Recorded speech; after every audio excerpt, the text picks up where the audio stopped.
তো অনেক দিন পর আর কি বাইরে যাব। তো বাইরে যেতে হলে তো একটু মানে কোনো একটা প্রোগ্রামে তো সাজুগুজু হালকা পাতলা মেকআপ এগুলো তো থাকে। তো যাই হোক, অনেক দিন পরে যেহেতু তার জন্য একটু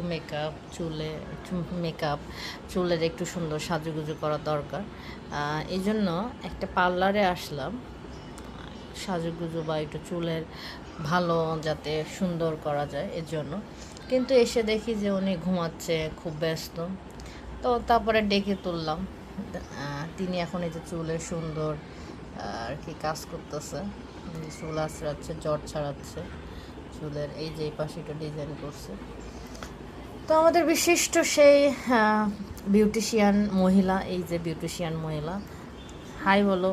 হাই। ইনি চুলের খুব যত্ন করতেছে, ওনার খুবই মানে এসবের প্রতি খুবই আগ্রহ। তো এই যে চুলের সুন্দর ডিজাইন করতেছে। আচ্ছা, চুলে কি বানাচ্ছ? এইটা আপনাকে একটা সুন্দর একটা কুপা বানিয়ে দেব। ও, সুন্দর একটা খোপা বানাবে, কিন্তু আমার মাথায় যে কয়টা চুল আছে এই পার্লারে আসলে একটা চুলও থাকবে না, মানে এমন একটা অবস্থা হবে যা মুখের যে অবস্থা তার থেকে খুব ভালো অবস্থা হবে।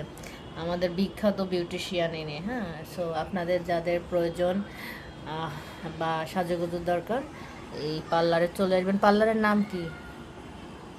কোনো নাম আছে? আলদা। আলনা, হ্যাঁ। আমাদের এই বিউটিশিয়ানের যে পার্লার, এই পার্লারের নাম দিছে উনি আলনা, ইনি ওই যে বিখ্যাত। আপনারা যে আলদাতে মার্কেট করেন না, একটু 7 তলায়, সরি 6 তলায় যাবেন, তারপরে মহিষ আমাদের সেটি। পার্লারে হ্যাঁ, 6 তলায় পার্লার দেখতে পারবেন ওনার, হ্যাঁ।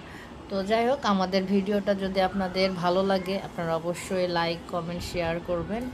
আর যাতে আমরা আপনাদের আরও এরকম সুন্দর সুন্দর বিউটিশিয়ান, চুলের ডিজাইন, মেকআপের ডিজাইন, এইগুলো আমরা যেন সুন্দর ভিডিও আপনাদেরকে দিতে পারি।